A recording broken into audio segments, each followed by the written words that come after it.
नमस्कार दोस्तों, डेट है आज की 14 अप्रैल 2022 और स्वागत है आपका एडिटोरियल डिस्कशन में। दो इश्यूज आज हम डिस्कस करेंगे डिटेल से।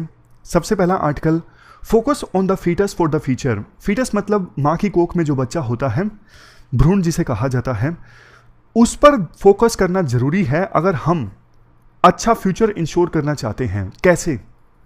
दूसरा ये आर्टिकल, चाइना के विदेश मंत्री इंडिया की यात्रा पर आए थे ना, उन्होंने एशिया में G2 का आइडिया प्रपोज किया था। कहा जाता है इनडायरेक्टली उन्होंने प्रपोजल दिया था कि आप क्वाड से अलग हो जाइए और एशिया में हम दोनों मिलकर अपना इन्फ्लुएंस मेंटेन करेंगे। तो ये आर्टिकल भी हम डिस्कस करेंगे। कोट है आज का बेंजामिन फ्रैंकलिन का, an investment in knowledge always page the best interest. Knowledge में जब इन्वेस्टमेंट होती है तो उसका सबसे बेस्ट इंटरेस्ट आता है। चलिए डिस्कशन स्टार्ट करते हैं। फर्स्ट इंपोर्टेंट आर्टिकल, फीटस यानी भ्रूण की हेल्थ से संबंधित है। आप जीएस पेपर सेकंड के इस टॉपिक से आर्टिकल को रिलेट कर सकते हो। देखो, आर्टिकल की शुरुआत में बताया जाता है किस प्रकार से पिछले कुछ सालों से नॉन कम्युनिकेबल डिजीज जो हैं काफ़ी ज़्यादा बढ़ गए हैं। नॉन कम्युनिकेबल डिजीज जैसे डायबिटीज़, मोटापा, हाइपरटेंशन, हार्ट रिलेटेड डिजीज़, ये सब आज के समय में ना सिर्फ इंडिया में बल्कि पूरे वर्ल्ड में काफ़ी ज़्यादा सामने आ रही हैं। जैसे देखो, डायबिटीज़ का एग्जाम्पल लीजिए। डायबिटीज एक ऐसी सिचुएशन होती है जिसमें ब्लड शुगर लेवल लगातार इंक्रीज होता रहता है। इस कंडीशन को देखो हाइपरग्लाइसीमिया भी कहा जाता है। यहां पर देखिए, अब होता क्या है, ब्लड शुगर लेवल इंक्रीज होने से बॉडी में जो ब्लड वेसल्स है ना वो प्रभावित होते हैं, जिसके परिणाम स्वरूप बॉडी के जो इंपॉर्टेंट ऑर्गन्स है ना, जैसे heart, eyes, kidney, nerves, brain, ये डैमेज होने की संभावना बनी रहती है।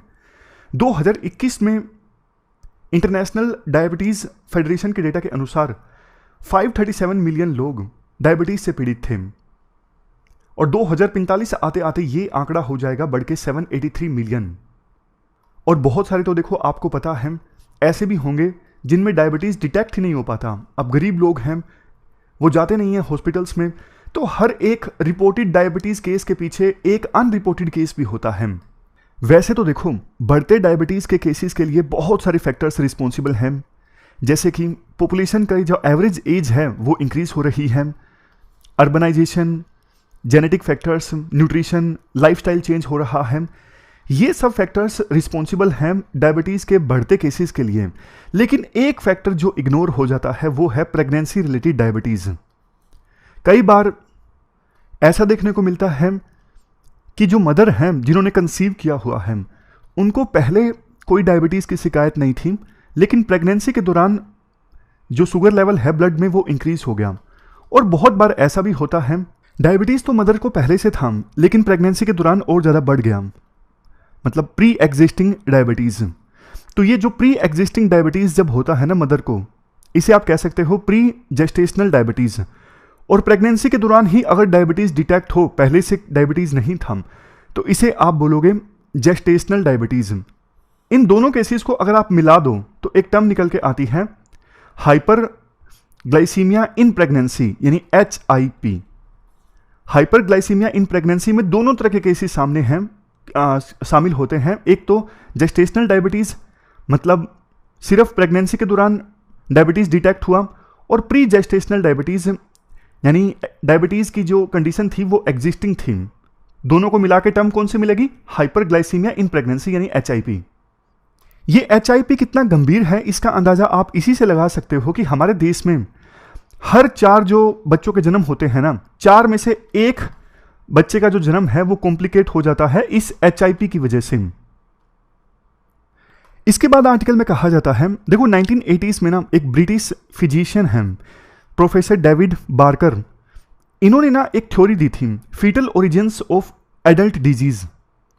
क्या है इसका मतलब, मैं आपको सिंपल भाषा में बताता हूं। इनका यह मानना था जब बच्चा मां के पेट में होता है ना, तभी उस बच्चे की ना प्रोग्रामिंग हो जाती है, बॉडी की प्रोग्रामिंग हो जाती है। यानी वो बच्चा जब आगे जाके अडल्ट बनेगा, और अडल्ट जब बनेगा तो कौन से डिजीज उसको प्रभावित करेंगे, ये सब वहीं क्या हो जाता है जब वो बच्चा मां के पेट में होता है। समझ रहे हो? और ज्यादा सिंपल भाषा में बोलता हूं, देखो जब बच्चा मां के पेट में होता है ना, तो मदर का अगर शुगर लेवल इंक्रीज हुआ है ब्लड में, तो फिर वो बच्चा जो डेवलप हो रहा होता है उसकी भी प्रोग्रामिंग उसी प्रकार से होती है, उसकी भी डेवलपमेंट उसी प्रकार से होती है कि जब वो अडल्ट होता है तो उसको भी डायबिटीज होगा, ऐसी संभावना ज्यादा है। इसको ना आप कंप्यूटर प्रोग्रामिंग से कंपेयर कर लीजिए। मतलब जब बच्चे का डेवलपमेंट हो रहा होता है ना मां के पेट में, यूं समझ लीजिए प्रोग्रामिंग का कोड लिखा जा रहा होता है, लेकिन वो प्रोग्राम रन होता है अडल्ट लाइफ में। बच्चे का डेवलपमेंट हुआ मतलब कोडिंग हो गई पूरी, लेकिन वो कोडिंग कब रन होगी? जब बच्चा एडल्ट हो जाएगा। इसके बाद राइटर थोड़ा डीप में जाके एक्सप्लेन करते हैं। देखो, जब मदर में ब्लड शुगर लेवल इंक्रीज हो जाता है ना, तो मां के पेट में जो बच्चा होता है भ्रूण, उसके पैनक्रियाज से इंसुलिन रिलीज होता है, क्योंकि मदर में ब्लड शुगर लेवल इंक्रीज हो चुका है, तो उसको रिस्पोंड करने के लिए फीटस के पैनक्रियाज से इंसुलिन निकलता है। मतलब जो भ्रूण है उसका पैनक्रियाज रिस्पोंड करता है। कई बार तो ऐसा होता है कि बच्चे का जो पैनक्रियाज है ना बहुत ज्यादा इंसुलिन रिलीज कर देता है, जो कि एज ए फैट जमा हो जाता है उस बच्चे की बॉडी में जो ग्रो कर रहा है अभी। तो इस वजह से बहुत बार ऐसा भी होता है कि बच्चे का जो साइज है वो इंक्रीज हो जाता है, और वही बच्चा जब जन्म के बाद धीरे धीरे बड़ा होता है, हाई कैलोरी वाला फूड कंज्यूम करता है, लेसर फिजिकल एक्टिविटी, स्ट्रेस से गुजरता है, तो यही वो सिचुएशन होती है जब गन जो ऑलरेडी लोडेड है, यानी कोडिंग जो ऑलरेडी बच्चे के अंदर हो चुकी है, वो प्रोग्राम रन करना स्टार्ट हो जाता है, यानी बंदूक चल जाती है, यानी कि डायबिटीज की जो कंडीशंस हैं वो आना स्टार्ट हो जाती हैं। ये तो हमने पूरा डायबिटीज का एग्जांपल समझा। यही चीजें दूसरी डिजीज के साथ भी होता है, जैसे हार्ट रिलेटेड कंडीशंस, हाइपरटेंशन, यानी कि अगर मदर में कोई हार्ट रिलेटेड प्रॉब्लम है तो काफी संभावना है कि वो बच्चे में भी आ जाए जब बच्चा अडल्ट होगा। और देखो ये विशियस साइकिल ना चलता रहता है। मतलब जैसे BA का बच्चा है तो B का जो बच्चा होगा C, उसमें भी ये कंडीशन देखने को मिल सकती है, क्योंकि बहुत बार ये जो कंडीशंस है ना हार्ट रिलेटेड डायबिटीज, ये जेनेटिक होती हैं, जीन्स ट्रांसफर होते हैं। और अगर अगर गर्ल चाइल्ड है तो गर्ल चाइल्ड है मतलब A को डायबिटीज की प्रॉब्लम थी प्रेगनेंसी के दौरान, इसलिए B का जब डेवलपमेंट हुआ पेट के अंदर तो इस प्रकार से चीजें हुई कि उनको भी जब वो अडल्ट होंगी तो उनको भी डायबिटीज होगी, तो उनका भी जब बच्चा होगा, ऐसे ना जनरेशन वाइज जो ये विशियस साइकिल है ना चलता रहता है। तो एक चीज ये समझ में आती है कि अगर आपको ये चीजें अवॉइड करनी है ना, तो आप बच्चे की हेल्थ पर ध्यान दीजिए। जब बच्चा मां के पेट में होता है ना, उस सिचुएशन पे आप सबसे ज्यादा ध्यान दीजिए। इस आर्टिकल का टाइटल भी यही है, ध्यान से देखिए। Key phrase is focus on the foetus for the future. अगर हमें फ्यूचर को हेल्दी बनाना है ना, तो फीटस पर ध्यान दें, यानी भ्रूण पर ध्यान दें, मां के पेट में जो बच्चा है ना उस पर ध्यान दें। क्या किया जा सकता है? जैसे देखो एग्जाम्पल के तौर पर, अगर कोई महिला कंसीव करती है तो कंसीव करने से पहले ही जो ब्लड शुगर लेवल है ना उसको नॉर्मल मेंटेन किया जाए। अगर डायबिटीज पहले से है, हेल्दी वेट मेंटेन किया जाए ताकि डायबिटीज जो है वो बढ़ ना पाए और शुगर लेवल मतलब नॉर्मल रहे, बढ़ ना पाए। प्रेगनेंसी का जो पहली तिमाही होती है ना, पहले 3 महीने, वो काफी इंपॉर्टेंट होते हैं, वो क्रिटिकल पीरियड होता है। ये वो समय होता है जब बच्चे के जो ऑर्गन्स है ना वो डेवलप होते हैं।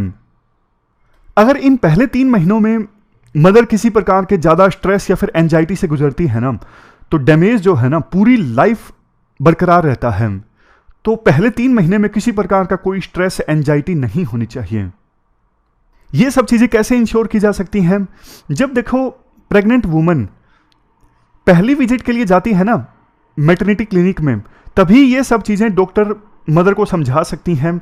और डायबिटीज के लिए भी मदर की स्क्रीनिंग हो सकती है कि अगर डायबिटीज है तो उसका प्रॉपर शुगर लेवल मेंटेन रहे, यानी नॉर्मल रहे। कई बार एक शिकायत ये होती है कि डायबिटीज का जो टेस्ट होता है ना थोड़ा मुश्किल होता है और खाली पेट जाना पड़ता है, फास्ट करना पड़ता है थोड़ा सा टेस्ट करवाने के लिए। तो प्रोफेसर वी सेसाए हैं चेन्नई से, इन्होंने ना सिंगल टेस्ट अप्रोच अपनाई, जिसमें प्रेग्नेंट वुमन को ना एक सिंगल ग्लूकोज का कुछ लोड दिया जाता है खाने के लिए। तो उसके बाद ब्लड शुगर लेवल को टेस्ट किया जाता है 2 घंटे के बाद में। मतलब फास्टिंग करने की जरूरत नहीं है टेस्ट तक, भूखे रहने की आपको जरूरत नहीं है। सिर्फ आपको सिंगल ग्लूकोज का एक लोड दिया जाएगा खाने के लिए और 2 घंटे बाद आपका डायबिटीज़ का टेस्ट हो जाएगा। इस टेस्ट को ना गवर्नमेंट ऑफ इंडिया के द्वारा अडॉप्ट किया गया है नेशनल हेल्थ मिशन में। तो ये टेस्ट जो है ना वाइड स्प्रेड फॉलो हो सकता है प्रेगनेंसी के दौरान डायबिटीज़ की जांच करने के लिए। लास्ट में आर्टिकल में ये कहा जाता है प्रोफेसर सेसियम जिन्होंने ये टेस्ट डेवलप किया है ना, इनका जन्म दिवस होता है 10 मार्च को, और 10 मार्च का जो दिन है गवर्नमेंट ऑफ इंडिया ने national gestational diabetes mellitus awareness day के रूप में ऑब्जर्व करना स्टार्ट किया है। और प्रोफेसर शेषिया को पद्मश्री अवार्ड भी दिया गया है इसी साल। और जो ये आर्टिकल का टाइटल है ना focus on the foetus for the future, ये उन्हीं के वर्ड्स हैं। तो ये हमने पूरा आर्टिकल डिस्कस किया, चलते हैं आगे। इसके बाद हमारा आज का नेक्स्ट जो आर्टिकल है इंडिया चाइना रिलेशंस से संबंधित है, बीच में यूएसए का भी एंगल है। आप जीएस पेपर 2 के इस टॉपिक से आर्टिकल को रिलेट कर सकते हो। देखो, जब से ये यूक्रेन वार स्टार्ट हुआ है ना, ये चीज़ हमने काफ़ी बार डिस्कस की है। बहुत सारे डिप्लोमेट्स इंडिया में आए हैं इंडिया से एंगेज करने के लिए। जैसे आप एग्जांपल देखिए, रशिया के फॉरेन मिनिस्टर इंडिया में आए, चाइना के फॉरेन मिनिस्टर इंडिया में आए, जापान के प्रधानमंत्री पिछले महीने इंडिया में आए, ऑस्ट्रेलिया ने भारत के प्रधानमंत्री के साथ वर्चुअल समिट अटेंड किया। 2+2 डायलॉग अभी चल रहा है यूएसए के साथ, मतलब खत्म हो गया अभी तो। बट आप इंडिया का सिग्नल देखिए, एक तरफ इंडिया क्वाड में शामिल है यूएस, जापान, ऑस्ट्रेलिया के साथ, और क्वाड के इंडिया के बाकी जो पार्टनर्स हैं ना वो रशिया पर सैंक्शंस लगा रहे हैं और पुतिन को बहुत ज़्यादा कंडेम कर रहे हैं, यूक्रेन को मिलिट्री एड दे रहे हैं, जबकि इंडिया ने रशिया के फॉरेन मिनिस्टर को वेलकम किया न्यू दिल्ली में। बट हाँ, एक चीज़ साफ रही, रशिया के फॉरेन मिनिस्टर प्रधानमंत्री मोदी से नहीं मिल पाए। इसके साथ साथ इंडिया ने यह भी साफ कर दिया कि हम रशिया से क्रूड ऑयल इंपोर्ट करना जारी रखेंगे, बल्कि और ज़्यादा इंपोर्ट करेंगे, क्योंकि रशिया हमें क्रूड ऑयल डिस्काउंट पर दे रहा है। यूएस के deputy national security adviser Dalip Singh जब भारत की यात्रा पर आए तो उन्होंने ये बोला, जो लोग रशिया के ऊपर सैंक्शंस को नहीं मान रहे हैं उनको कंसिक्वेंसेस भुगतने पड़ेंगे। साफ तौर पर इशारा इंडिया की तरफ भी था, क्योंकि इंडिया उस समय तक अपना जो स्टैंड है साफ कर चुका था। देखो, यूएसए को ये लगता है कि अभी तक हम इंडिया के कंसर्न्स को लेकर ना काफी सिंपैथेटिक रहे हैं, लेकिन इंडिया हमारी बात नहीं मान रहा है। जबकि इंडिया का यह कहना है कि देखो, रशिया से हमारी कोई दुश्मनी ही नहीं है, तो आपके कहने पर हम रशिया के ऊपर आपके लगाए हुए सैंक्शंस को क्यों माने। तो इंडिया ने ये इंडिपेंडेंट स्टैंड लिया ना क्वाड के बाकी पार्टनर से अलग यूक्रेन वार के ऊपर। तो ये चीज ना चाइना में भी देखी गई, तभी शायद चाइना के जो विदेश मंत्री हैं वो इंडिया की यात्रा पर आए। शायद चाइना का प्रयास ये हो कि इंडिया को क्वाड से अलग किया जा सके, या फिर चाइना के फॉरेन मिनिस्टर की भारत यात्रा एक्सप्लोर करने के लिए थी कि आगे अब इंडिया के साथ रिलेशंस को किस प्रकार से टैकल किया जाए। उसी का पता लगाने चाइना के विदेश मंत्री इंडिया की यात्रा पर आए थे। देखो, आज भी आप देखिए लद्दाख रीजन में दोनों देशों की जो सोल्जर्स हैं ना वो आमने सामने हैं। 7 पॉइंट्स पे पहले टकराव था, जिसमें से 4 पॉइंट्स पर टकराव अभी खत्म हो चुका है, लेकिन पूरी तरह से खत्म नहीं हुआ है। जैसे मान लीजिए सोल्जर यहां पे थे, वो कुछ माइल्स पीछे चले गए, इसका मतलब ये नहीं कि वो पूरी तरह से डिसएंगेज हो चुके हैं, डिस्टेंस मेंटेन हो गया है। जबकि 3 पॉइंट्स ऐसे हैं जहां पर अभी भी दोनों देशों की जो मिलिट्री है ना वो आमने सामने है। 15 राउंड्स की बातचीत हो चुकी है, लेकिन कोई सॉल्यूशन नहीं निकला है। वैसे देखो, इंडिया ने चाइना को थोड़ा कंसेशन देने की कोशिश की। इंडिया ने कहा कि पेट्रोलिंग पॉइंट 15 पर आप डिसएंगेज कर लीजिए, दपसांग और डेमचोक इन पॉइंट्स पर हम बोल देंगे कि ये लिगेसी इश्यूज हैं, ये पहले से चले आ रही इश्यूज हैं। एक बात देखो यहां पर माननी होगी कि अभी जो सरकार है ना वो चाइना के साथ बॉर्डर डिस्प्यूट को लेकर ना काफी चुप है। मतलब पार्लियामेंट में कोई ठोस स्टेटमेंट नहीं दी गई है, सरकार ने कभी क्लैरिफाई नहीं किया है कि किन किन पॉइंट्स को लेकर विवाद है, क्या सिचुएशन है, पूरी तरह से सरकार ने कभी नहीं क्लैरिफाई किया। और शुरुआत में भी जब यह मामला मीडिया में आया ना तब जाके सरकार ने माना कि हां अभी डिस्प्यूट चल रहा है चाइना के साथ में। कोई मीडिया ब्रीफिंग सरकार की तरफ से नहीं हुई है। इवन ये बात उससे भी क्लियर हो गई, जो इंडिया में यूएस के एम्बेसडर है ना किनीथ जेस्टर, इन्होंने कहा था कि गवर्नमेंट ऑफ इंडिया ने हमें इंस्ट्रक्ट किया था कि आप जॉइंट स्टेटमेंट में चाइनीज एग्रेशन का जिक्र मत कीजिएगा। इससे ना बहुत सारी चीजें साफ होती हैं। क्या गवर्नमेंट ऑफ इंडिया चाइना के साथ रिलेशंस को और ज्यादा बिगड़ने नहीं देना चाहती, चाइना को एकोमोडेट करना चाहती है गवर्नमेंट ऑफ इंडिया। तभी तो उन्होंने यूएस के एम्बेसडर को कहा कि आप चाइनीज एग्रेशन का जिक्र मत कीजिएगा। शायद इसलिए कि चाइना को यूं ना लगे कि हाँ इंडिया और यूएस तो अब एकजुट हो गए हैं हमारे खिलाफ में। बट चाइना हमारे कंसर्न्स का कभी ध्यान नहीं रखता। जब भारत की यात्रा पर आए थे ना चाइना के विदेश मंत्री कुछ दिनों पहले, मिस्टर वांग, उससे पहले ही इन्होंने ऑर्गेनाइजेशन ऑफ इस्लामिक कोऑपरेशन की मीटिंग में, मतलब इस ऑर्गेनाइजेशन ऑफ इस्लामिक कोऑपरेशन के फॉरेन मिनिस्टर्स की मीटिंग थी जो कि चाइना के फॉरेन मिनिस्टर ने भी अटेंड की थी, उसमें कश्मीर के इश्यू पर एक प्रोवोकेटिव स्टेटमेंट, यानी इंडिया को प्रोवोक करने वाला जो स्टेटमेंट है वो साइन किया था। और एग्जांपल देखिए, कोविड-19 के बाद चाइना ने ना साउथ कोरिया और पाकिस्तान के स्टूडेंट्स को वापस चाइना में आने की इजाजत दे दी है, लेकिन यही चीज 23,000 इंडियन स्टूडेंट्स के लिए अलाउ नहीं की गई है। मतलब यह है कि चाइना इंडिया के साथ डील तो करना चाहता है लेकिन खुद की टर्म्स पर। बॉर्डर क्राइसिस के बावजूद चाइना का इंडिया के साथ जो ट्रेड है ना वो 2021 में $125 बिलियन तक पहुंच गया। Asian infrastructure and investment bank से सबसे ज्यादा जो लोन मिलता है वो इंडिया को मिलता है। और भी एग्जांपल्स हैं। गवर्नमेंट ऑफ इंडिया ना चाइना को लेकर डिफेंसिव रहती है। जैसे चाइना ने जिस प्रकार से हांगकांग में लोगों के ह्यूमन राइट्स का वायलेशन किया, उइगर मुस्लिम्स को मिसट्रीट किया, कभी कुछ नहीं बोला गवर्नमेंट ऑफ इंडिया ने। हालांकि उसका एक रीजन यह भी हो सकता है कि अगर इंडिया बोलेगा तो फिर कश्मीर के इश्यू पर चाइना भी बोलेगा। और दलाई लामा की एक्टिविटीज को भी सरकार ने इस प्रकार से कैलिब्रेट किया है कि इससे जो चाइना है ना वो नाराज ना हो। लेकिन देखो, इंडिया को एक बात यह समझने की आवश्यकता है, इंडिया और यूएसए के बीच में ना बहुत सारे डिफरेंसेस हैं। जैसे WTO को लेकर डिफरेंस है, अफगानिस्तान को लेकर सोच अलग अलग थी इंडिया और यूएस की। लेकिन चाइना एक ऐसा ग्लू है, गोंद है, जिसने इंडिया और यूएसए को एक साथ लाया है। हमेशा यूएसए में कुछ एक्सपर्ट्स ऐसे हैं जो इंडिया पर क्वेश्चंस रेज करते रहते हैं कि इंडिया एक रिलायबल पार्टनर नहीं है, इंडिया का जो पावर है चाइना से काफी कम है, चाइना की इकोनॉमी इंडिया की इकोनॉमी से 6 गुना ज्यादा है। तो यूएसए में बहुत सारे एक्सपर्ट्स इंडिया पर क्वेश्चन रेज करते रहते हैं कि आप इंडिया पर भरोसा मत कीजिए। बट यूएसए की सरकार को यह लगता है कि जिस प्रकार से 2020 में इंडिया ने चाइनीज एग्रेशन का सामना किया ना, तो इंडिया को यह समझ में आ चुका है कि चाइना से निपटने के लिए हमें यूएस की आवश्यकता है। जबकि दूसरी तरफ देखो, चाइना ना अब इंडिया को इस प्रकार का आइडियाज देने लगा है, मतलब इनडायरेक्टली। अभी जो चाइना के विदेश मंत्री आए थे ना इंडिया की यात्रा पर, उन्होंने ऑफर किया इंडिया को कि हम एशिया में ना चाइना इंडिया प्लस का खेल खेलते हैं, मतलब दोनों साथ मिलके अपना इन्फ्लुएंस बरकरार रखते हैं साउथ एशिया में और यूएस को नहीं आने देंगे। हालांकि साफ साफ ये चीजें बोली नहीं जाती, मतलब तो यही है ना, एशिया में G2 मतलब कौन? इंडिया और चाइना, चाइना इंडिया प्लस ये ग्रुप बने साउथ एशिया में। तो वैसे तो देखो, अभी जब तक इंडिया चाइना बॉर्डर पर डिस्प्यूट रहता है, इंडिया ऐसे किसी भी आइडिया को हवा नहीं देगा।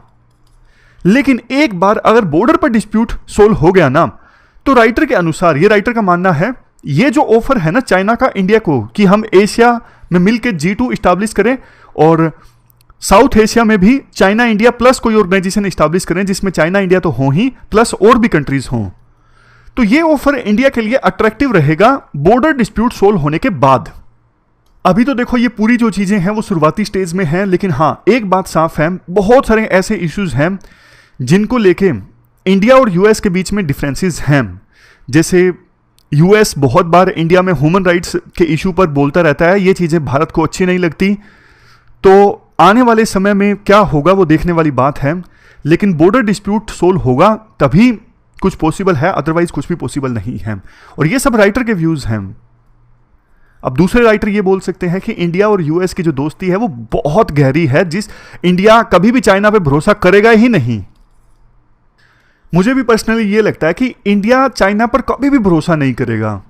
जिस प्रकार से 1962 में वार हुआ, जिस प्रकार से इतने सालों की शांति के बाद में अभी एकदम से चाइना ने एग्रेशन शो किया, इंडिया चाइना पे कभी भरोसा नहीं करेगा। इंडिया जो कर रहा है ना, जिसके लिए इंडिया जाना जाता है, बस सभी के साथ दोस्ती मेंटेन करना, और किसी ग्रुप में शामिल ना होना।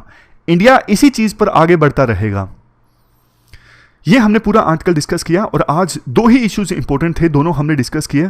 फिलहाल इस डिस्कशन में इतना ही है। Thank you very much for discussion.